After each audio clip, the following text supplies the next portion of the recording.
Irmãos, boa noite, a graça e a paz. Bom, nós estamos nesse mês dando continuidade à série de mensagens em Gênesis. Os irmãos vão lembrar que em abril nós tivemos a série de Adão a Abraão. Nesse meio tempo, em maio, nós falamos sobre os combatendo os inimigos da família e agora nós retornamos agora falando de Isaac a José, do filho da promessa ao filho do amor. Nós vimos sobre a união, né, de Isaac e Rebeca no domingo. E hoje nós vamos avançar para o capítulo 25 de Gênesis. Então eu convido os irmãos a abrirem lá em Gênesis 25. A gente vai ler dos versículos 19 a 34. A gente já tem ali projetado. Eu vou ler na nova versão transformadora. Então talvez tem alguma diferença da sua tradução, mas o texto bíblico diz assim: este é o relato da família de Isaac, filho de Abraão. Quando Isaac tinha 40 anos, casou-se com Rebeca, filha de Betuel, o arameu de Padã-Arã, irmã de Labão, o arameu. Isaac orou ao Senhor em favor de sua mulher, pois ela não podia ter filhos. O Senhor ouviu a oração de Isaac e Rebeca ficou grávida de gêmeos. Os dois bebês lutavam um contra o outro no ventre da mãe, de modo que ela consultou o Senhor a esse respeito. Por que isso está acontecendo comigo? Perguntou ela. O Senhor respondeu: os filhos em seu ventre se tornarão duas nações. Desde o começo elas serão rivais. Uma nação será mais forte que a outra, e seu filho mais velho servirá a seu filho mais novo. Quando chegou a hora de dar à luz, Rebeca descobriu que, de fato, eram gêmeos. O primeiro a nascer era ruivo e coberto de pelos, por isso o chamaram de Esaú. Depois nasceu o outro gêmeo, com a mão agarrada ao calcanhar de Esaú, por isso o chamaram de Jacó. Isaac tinha 60 anos quando os gêmeos nasceram. Os meninos cresceram, Esaú se tornou um caçador habilidoso que vivia ao ar livre, enquanto Jacó era mais pacato e preferia ficar em casa. Isaac amava Esaú porque gostava de comer a carne de caça que ele trazia, mas Rebeca amava Jacó. Certo dia, quando Jacó preparava um ensopado, Esaú chegou do deserto, exausto e faminto. Estou faminto, disse a Jacó. Dê-me um pouco desse ensopado vermelho. Por isso Esaú também ficou conhecido como Edom. Está bem, respondeu Jacó, mas em troca dê-me seus direitos de filho mais velho. Estou morrendo, disse Esaú. De que me servem meus direitos de filho mais velho? Mas Jacó disse: primeiro jure que seus direitos de filho mais velho agora são meus. Esaú fez um juramento e desse modo vendeu todos os seus direitos de filho mais velho a seu irmão Jacó. Então Jacó deu a Esaú um pedaço de pão e o ensopado de lentilhas. Esaú comeu, levantou-se e foi embora. Assim ele desprezou o seu direito de filho mais velho. Senhor Deus Pai querido, Deus bendito, fala, Senhor, aos nossos corações, que essa Tua palavra, Senhor, frutifique, que o Teu Santo Espírito nos dê entendimento, Senhor, da Tua vontade. É assim que nós oramos, pelos méritos de Cristo. Amém. Bom, como a gente viu, então, nos mínimos detalhes até aqui, a gente viu a união de Isaac e Rebeca.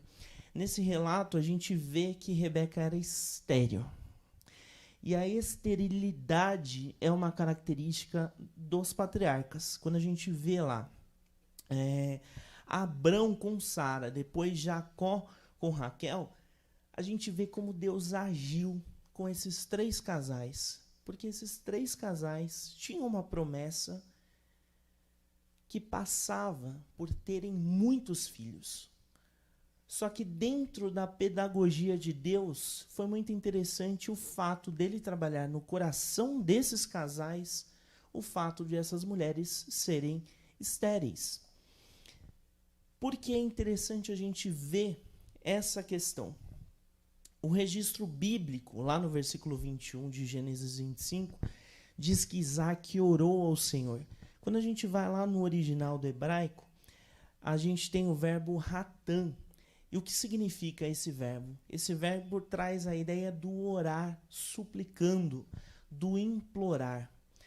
Dá a ideia de um convencimento por insistência. É quando alguém insiste continuamente para que aquele processo tenha uma mudança. E é isso que a gente vê. Isaac tanto orou que Deus ouviu o seu pedido e abençoou o casal com filhos.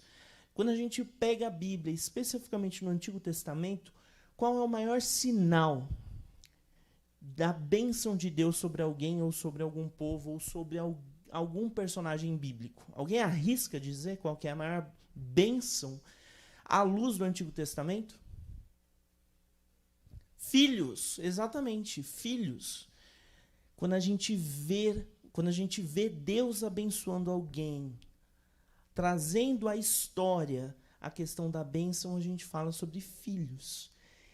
No Antigo Testamento, o sinal da bênção do Senhor era a família, os filhos eram os frutos dessa bênção. O Senhor comunicou então a Isaac e a Rebeca que viriam gêmeos. O Senhor ouviu aquele pedido e Rebeca sentia os bebês se movimentando. E aí ela questiona a Deus o porquê daquilo. Aquela luta no ventre da mãe já apontava para um conflito que haveria entre esses dois irmãos. E aí a gente percebe o quanto a Bíblia nos leva a refletir, meus irmãos. Se você quer ter a leitura bíblica apenas como uma leitura despretensiosa, sem sentido, apenas para passar tempo, você está fazendo isso errado. Porque a Bíblia nos leva à reflexão. Aqui em Gênesis a gente aprende um pouco mais sobre a pedagogia de Deus. Porque Deus separa os seus patriarcas, prepara esses homens para fazerem, a partir deles, um grande povo. Mas neste meio de caminho, a gente encontra a questão da infertilidade. Como isso era possível? Deus aqui está mostrando que quando o plano dele é executado, a vontade dele sempre vai prevalecer. Nos planos dele, a vontade acontece. Ele disse para os patriarcas: olha, vocês serão abençoados e eu farei de vocês uma grande nação. Eles tinham sido chamados, preparados e conduzidos.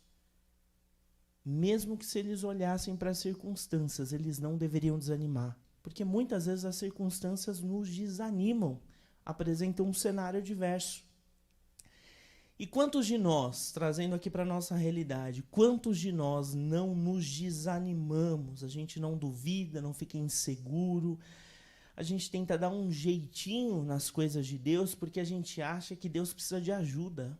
Deus precisa ser auxiliado num processo, quando na verdade a gente está tentando ajudar a Deus para que aquilo que Ele tenha que fazer, faça em nosso favor. A gente quer a nossa vontade no lugar da vontade de Deus. Só que a história de Isaac e Rebeca mostra que a vontade de Deus é boa, perfeita e agradável. Isso é quase uma redundância quando a gente fala de Deus, mas a redundância, nesse caso, precisa ser evidenciada.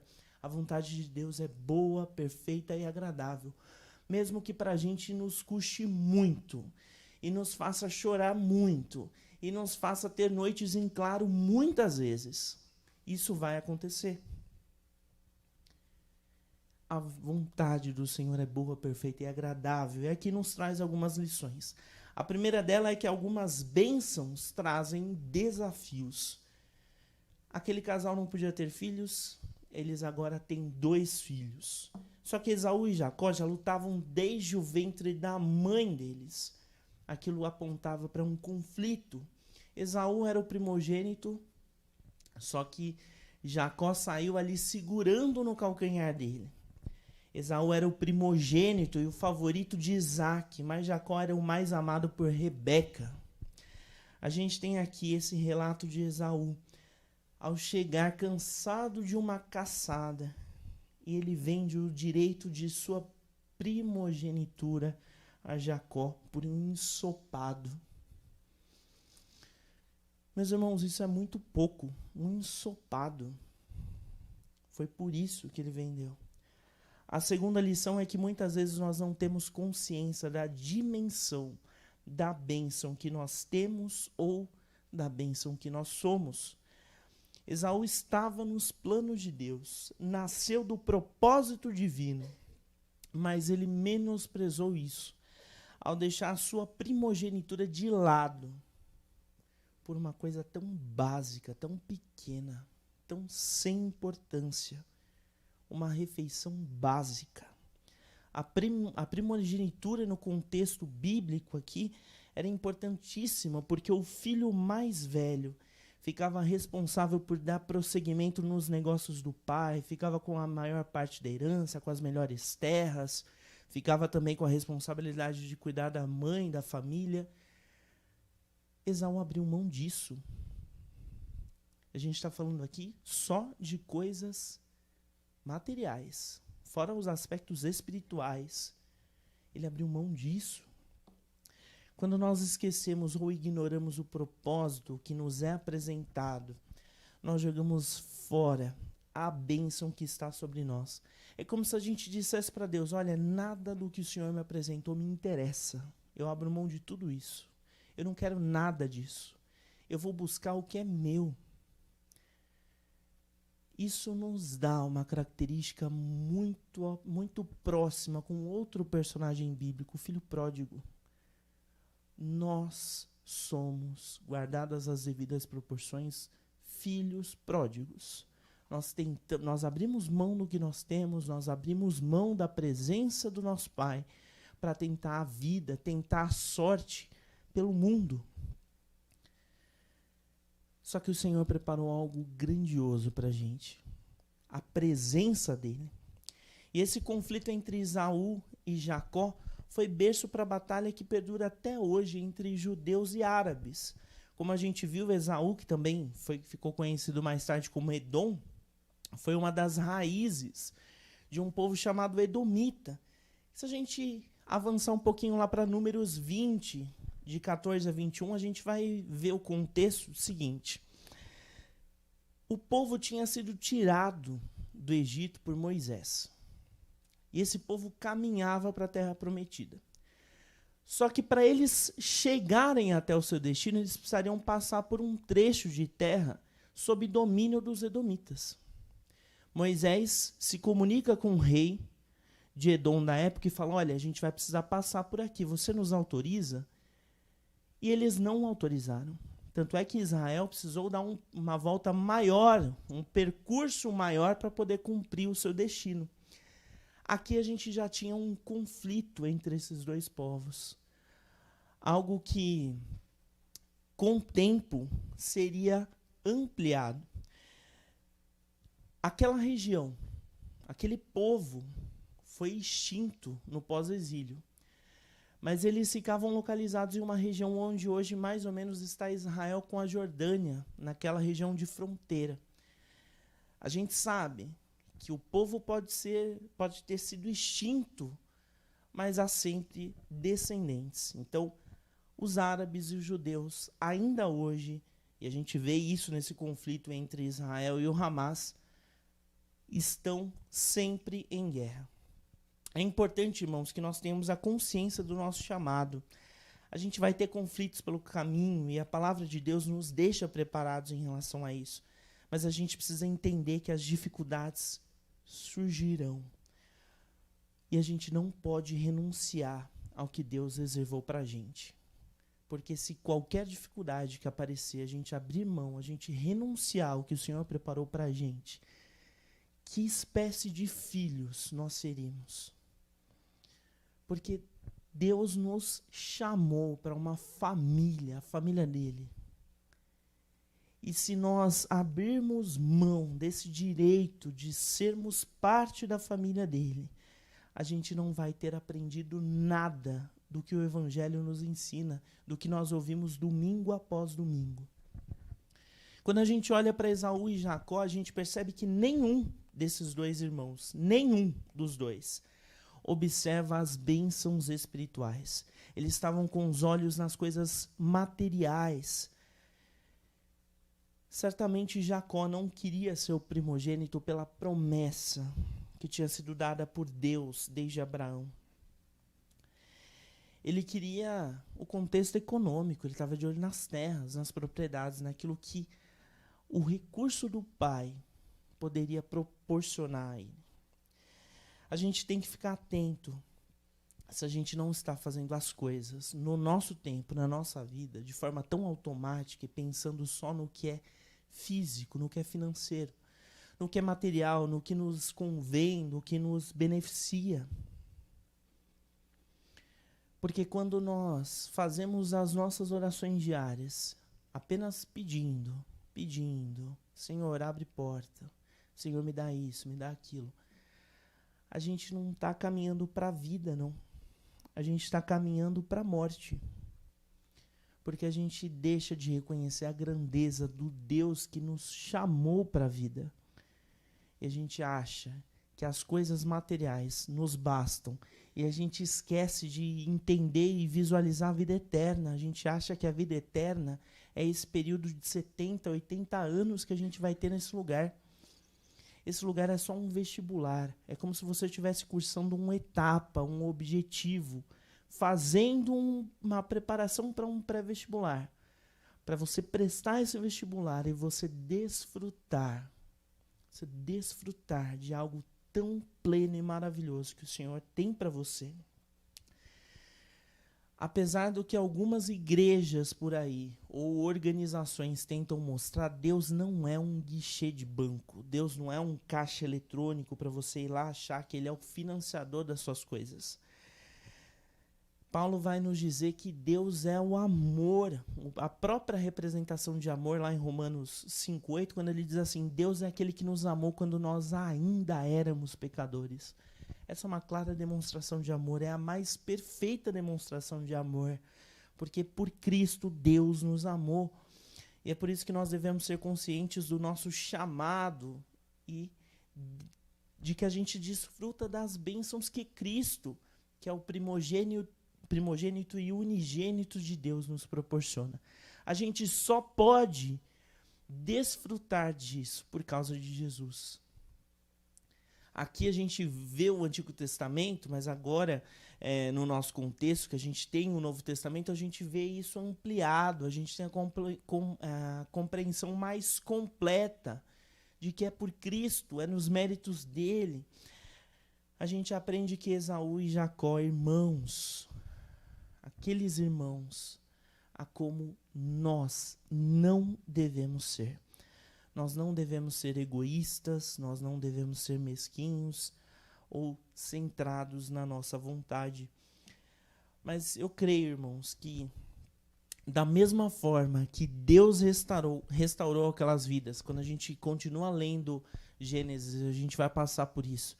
A gente vai ver que Deus tratou no coração de Jacó e de Esaú também. E de tantos outros personagens bíblicos cujas histórias foram registradas. Ele pode restaurar. Ele quer restaurar. Ele tem um propósito. Talvez você que esteja aqui ou que está acompanhando a gente pelo YouTube, talvez você tenha esquecido o seu propósito de vida. É possível que pela correria do dia a dia você deixou de escutar o Senhor através da sua palavra, deixou de falar com Ele através da oração. A chance também de você ter esquecido a alegria de ser chamado filho de Deus e de pertencer à família dele, cujas promessas se confirmam em Cristo. Essa é a boa nova. Essa é a boa nova que em algum momento da sua vida te alcançou e fez o seu coração arder de alegria. E hoje não arde mais. Talvez você tenha esquecido do que é essa alegria. Nessa noite, contudo, meus irmãos, Deus nos chama para voltar a viver o novo dele.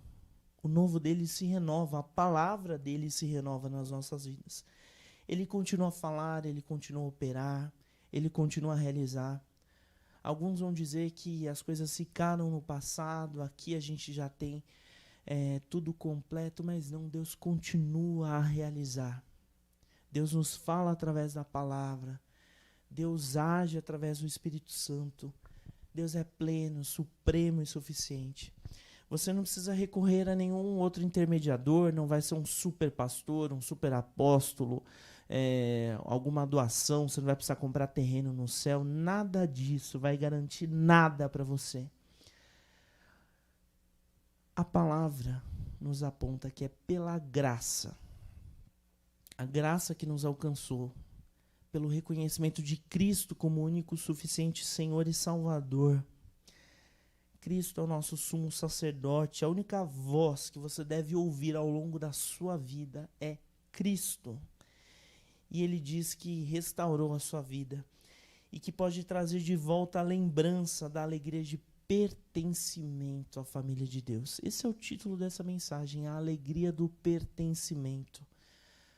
A gente esquece, né? Tem irmãos que têm 30, 40 anos de fé, demonstram os frutos de uma vida em Cristo, mas às vezes está abatido, às vezes essa pessoa está entristecida, ela perdeu a alegria do pertencimento, de falar, olha, somos irmãos em Cristo, nós fazemos parte da mesma família, fomos resgatados pelo sangue de Cristo. A gente precisa saber, reconhecer, lembrar todos os dias que as circunstâncias não são mais fortes do que o amor de Deus que um dia nos alcançou. É a sensação de pertencimento, o reconhecimento, a consciência de pertencimento. É ela que nós devemos ter.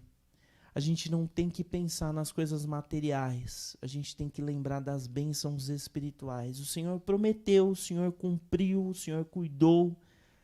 O Senhor fez aquilo que parecia impossível na vida das patriarcas. E na sua? Quantas coisas você já viu? Por quantas coisas você passou? Achou que seriam impossíveis, difíceis de superar. E o Senhor foi lá e fez. Ele continua a fazer. Há certamente pessoas que estão desesperadas nessa noite. E que ainda hoje vão viver o sobrenatural do Senhor. A gente não pode duvidar que Ele faz, que Ele fará, que Ele já fez. E nós somos renovados nessa graça, nesse amor e nessa bondade do Senhor. Senhor Deus, Pai querido, continue, Senhor, a falar aos nossos corações, que essa palavra, Senhor, que foi plantada nesses corações, renda frutos. Que nós sejamos, Senhor, relembrados da alegria que nós sentimos, do primeiro amor. Que nós tenhamos os olhos voltados, Senhor, aquilo que o Senhor já fez, que o Senhor prometeu, mas que nós não olhemos só o ganho, que nós olhemos, Senhor, o Teu amor por nós, que isso faça toda a diferença, que o Teu amor sempre nos constranja, Senhor, e nos faça verdadeiros adoradores, Senhor, que Te adorem em espírito e em verdade.